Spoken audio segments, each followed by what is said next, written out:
Institutions are having an effect on Bitcoin, so I performed a study to find out how.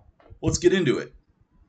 There are now over 11 Bitcoin spot ETFs, which generate spot volume, out of a total of 40 Bitcoin ETPs, which all generate derivatives volume. Bitcoin futures volume increased dramatically after January of 2018, reaching saturation in April of 2021 and remaining around the same range between 1 trillion and 2 trillion to the present day. This represents a very large amount of volume. Bitcoin options volume across crypto exchanges has been increasing steadily since March of 2020, with the attendant dips for bear markets in between. We can see, however, that the volume for options is roughly only about 10% of that for futures, representing a smaller portion of derivatives volume for Bitcoin. In view of this, I had the following hypothesis. The introduction of institutional investors, ETFs, and derivatives such as futures and options introduces drag on Bitcoin's cyclical trends, reducing cycle returns. This derivative and market making activity also introduces short term volatility. This creates an environment where time preference decreases as more of the potential returns are shifted to mean reversion on a shorter time scale rather than trend following for cycle capture. To help understand the potential effect of this activity on Bitcoin, I constructed a chart with 4 separate studies using the following methodology. Data for Bitcoin-based ETFs and futures and options volume were located for comparison to Bitcoin's price action. The founding of certain exchanges and listings of Bitcoin derivatives and introduction of ETFs were marked with vertical lines on the chart in pane 1. 4 scales are considered: macro, 1461-day in white; intracycle, 365-day in yellow; swing, 91-day in orange; and tactical, 23-day in red. One SMA with each length is introduced to the price chart for visual observation. Having a look at these moving averages on the price chart, it appears as though the shorter time frame is beginning to make up a larger portion of the price movement as we progress and the moving averages compress towards the baseline. It's also observed that the exchanges, derivative issuances, and ETF launches tend to cluster either right before the beginning of a run or at the peak. In addition to the moving averages, 3 other measures were observed. Measure 1, fractal dimension index and edge distribution. The fractal dimension is a measure of the roughness of a surface as seen in the coastline problem. The fractal dimension D tracks how fast the measured length of an object increases as the measurement scale gets smaller. Objects with higher D are rougher and lower D indicates smoother. On a price chart, this corresponds to trending versus choppy behavior for the price. FDI, fractal dimension index, measures the roughness of the price path, where lower values indicate smoother, trend-like behavior, and higher values, approximately 1.5 or higher, indicate random walk behavior. Generally, it is easier to make returns when prices trend, and a low FDI environment could be thought of as a more exploitable, lower entropy environment, while a higher FDI is more similar to a high entropy exhaust state. FDI was calculated on 4 different time frames consistent with macro, 1461-day, intracycle, 365-day, swing, 91-day, and tactical, 23-day time frames. And the resulting series were plotted in pane 2 for comparison. Observations were then made visually. Edge was calculated as the greater of 0 and 1.5 minus FDI on each time frame, and then the stacked distribution was plotted to show how extractable trend is distributed across time frames. This is the chart of fractal dimension plotted for all 4 time frames. From this we can see that the lower time frames, in red and in orange, had a slightly lower baseline fractal dimension index prior to the introduction of CME futures in 2017. However, the 2 higher time frames in yellow and white have seen progressive losses of extractable trend, with all 4 metrics moving towards the random walk over time. Despite the changes in FDI seen in the previous slide, the edge distribution across time frames adjusting for cycle phase has remained consistent throughout Bitcoin's history up to the present day. Measure 2, realized volatility and proportionality. Realized volatility, a measure of market energy, was calculated for each time frame and plotted on the same scale. Then the stacked distribution of these realized volatility series was plotted to show the distribution over time on each time frame. This is the plot of realized volatility for each of the four time frames. We can see from this chart that realized volatility initially had a very high value, but decayed rapidly to reach lower values, and then continued to decay at a slower rate all the way to the present day. Despite these declines and the appearance that the shorter time frames made up a higher percentage in the present day of the realized volatility, when we look at the percent distribution of realized volatility across time frames in this stacked distribution chart, we can see that adjusting for cycle phase, these distributions have remained consistent across Bitcoin's history. Measure 3, Opportunity Distribution and Proportionality. Bitcoin price movement relative to four different simple moving averages is observed. The 1461-day 4-year SMA captures the smooth trend on the macro time frame. The 365-day 1-year SMA captures the smoothed intracycle trends per regime. The 91-day quarterly SMA captures smoothed swing trends intracycle, and the 23-day monthly SMA captures smoothed shorter-term tactical trends. The available returns on each time scale were measured by comparing the Bitcoin price movement relative to its moving average on each scale with the same look back as the average. The resulting running percentage of available opportunity was then plotted with macro opportunity plotted in white, intracycle in yellow, swing trading opportunity in orange, and tactical monthly scale in red.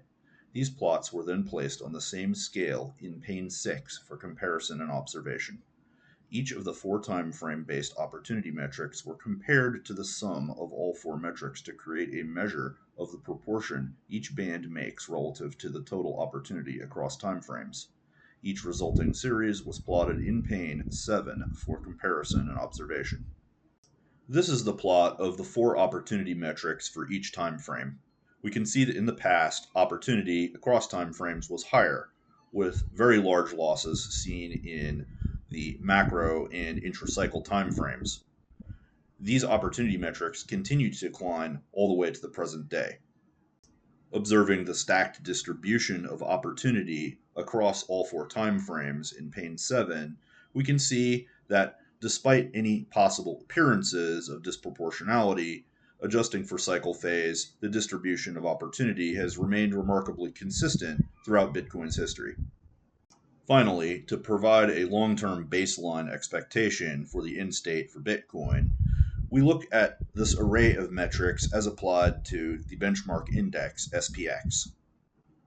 SPX has reached an equilibrium state where its moving averages are no longer compressing with respect to each other, and the index, along with its moving averages, move upwards at a consistent pace, with very few revisits to the longer-term moving average.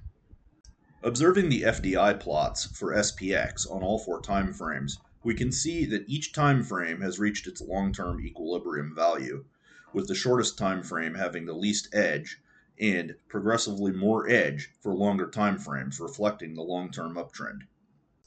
Observing the edge distribution across time frames for SPX, we can see that the distribution appears to be relatively stable when we adjust for the 8-year capex cycle, which SPX appears to be more attuned to than to the liquidity cycle of 4 years.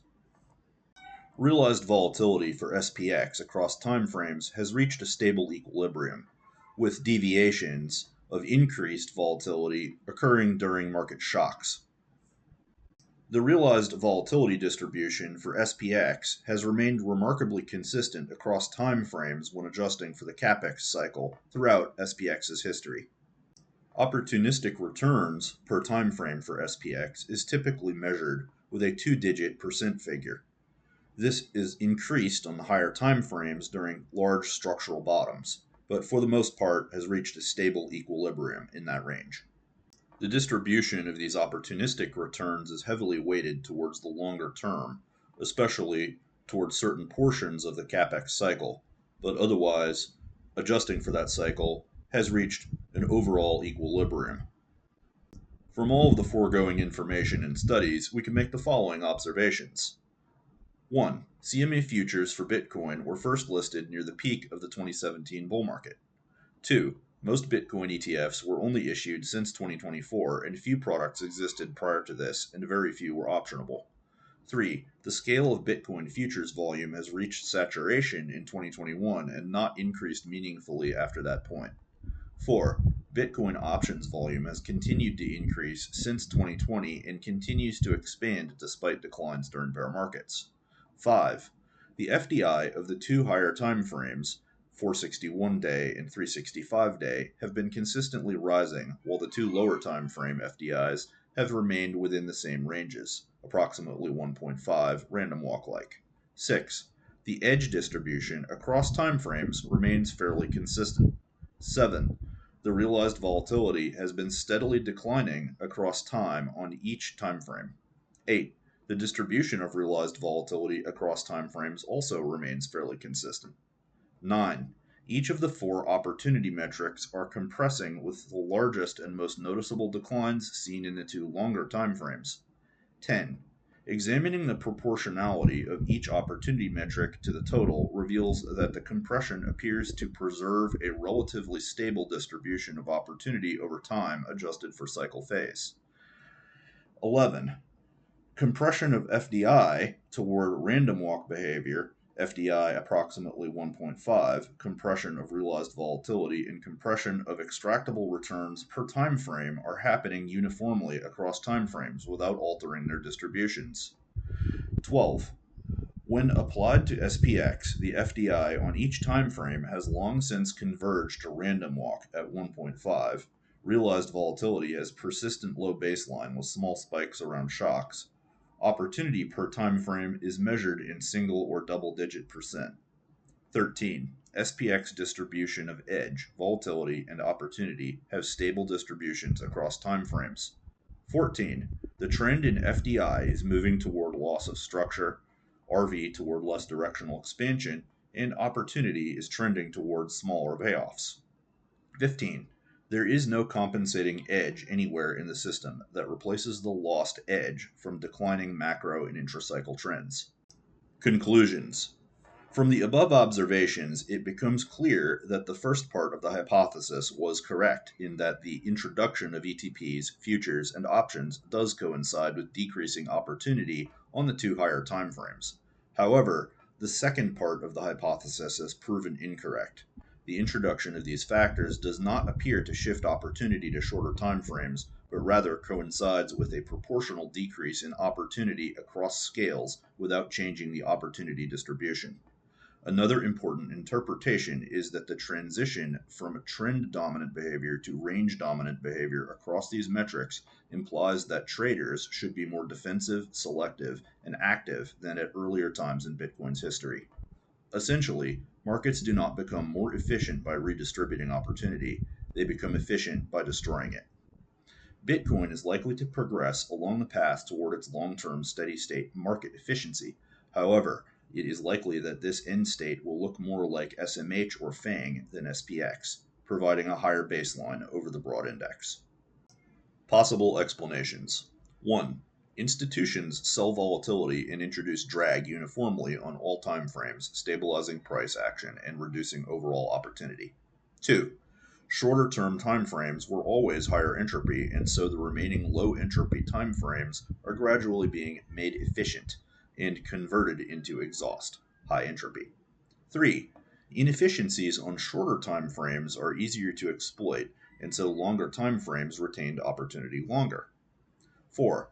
Transition to deep institutionally driven liquidity is an alternate explanation for the uniform reduction in volatility across scales outside of the effect of derivatives. 5. Bitcoin is converging with traditional markets, and the measurements of SPX can be regarded as long-term equilibrium conditions. 6. Bitcoin's power law adoption and network growth curve is merely experiencing diminishing returns, reducing returns uniformly regardless of institutions. Possible problems with the study. 1. Full spectrum of time frames was not considered. 2. Derivatives from traditional market actors such as ETF options and CME futures volumes were not considered. Further studies could include 1. Use of FDI as a cycle phase indicator, 2. Effect of decreasing cycle returns on optimal trading behavior.